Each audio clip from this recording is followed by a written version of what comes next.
I don't have time. 4 علامات لو بيعملوهم اعرف ان هم غيرانين وهيموتوا منك، فما تركزيش كتير قوي.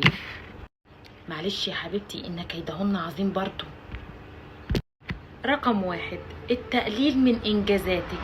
يعني ايه يا امان؟ يعني طول ما هي قاعده هو انت نافعه في حاجه؟ شفت الصوره اللي انت نزلتيها بس تلاقيكي واخده الشهاده دي، اصلا الشهاده دي مش معتمده. شفت الطقم ايه براند ايه ده، انت تلاقيكي جايباه من ناصيه شارع ايه. طول ما انتي قاعده هتبصي ان هم محروقين وبيقللوا منك. خليكي ذكيه وقاعده فاهمه الدنيا فيها ايه، وتحكي لهم، اتحكي معاهم، بس على الاقل سواد كل من جوه ده انا شفته.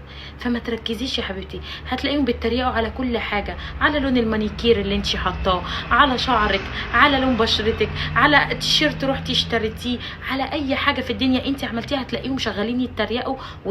اتحكي معاهم. هتبصي تلاقيهم رافضين رفض تام ان هم يتقبلوا منك اي نصيحه او اي كلام. نصيحه سوري، تمام؟ ليه؟ يعني لو حبيتي مثلا تقولي لواحده لا لو لبستي ده على ده هيبقى اشك، هتلاقيها تقولك لا على فكره خالص انا ده اللي انا لابساكي ده اشك، انت ايه فاهمك بتاع.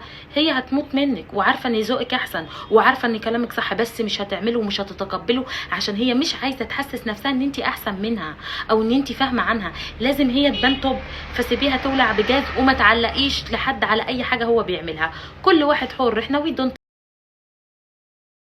مش هتحب تحسس نفسها ان انت فاهمه عنها او ان انت رايك احسن او ان انت فاهمه اكتر. ما تنصحيش حد، سيبي اللي يولع يولع. رقم 3 هتحاول انها تخلق نزاع معاكي. يعني ايه؟ هتلاقيها بتيجي في التافهه وتتصدر زي ما احنا بنقول، او بتدور على انها تتخانق معاكي، او طول القعده قاعده انت قلتي كذا قصدك كذا. بتدور على الغلطات، بتدور على الخناق، بتدور انها تعمل مشكله معاكي، بتدور على الحاجه الوحشه فيكي وتكلمك فيها، بتعلق على اقل كلمه انت بتقوليها وقاعده مركزه قوي عشان تمسك غلطاتك. البني ادمين اللي زي دول عموما يا جماعه لو في حياتك طلعيهم بعيد عن محتوى الراجل. العالم اللي زي دي ما عندناش وقت ليها، العالم زي دي بتجيب المرض. نيجي رقم 4 التقليد. ده بقى اللي بيبين الصرم. عارفين الصرم؟ الصرم عندنا في مصر، بره مصر الغيره، الحقد. هتلاقيها بصي بجد جبتيها، انا جايباها قبل منك، وهي اصلا شافتها عليكي وطلبتها. لان البني ادم السوي لما بتعجبه حاجه على حد بيقول له الله جميله هجيب زيها، ده البني ادم الطبيعي. انما اللي بصرم تروح جايباها وتقولي ان انت اللي قلدتيها وهي اللي جايباها الاول. وبتحصل يا جماعه، فهي بتعمل الحاجه بعدك تقولي ان هي عاملاها قبلك. ده بقى التقليد والصرم. ال4 حالات من الشخصيات دي لو في حياتك استبعديهم.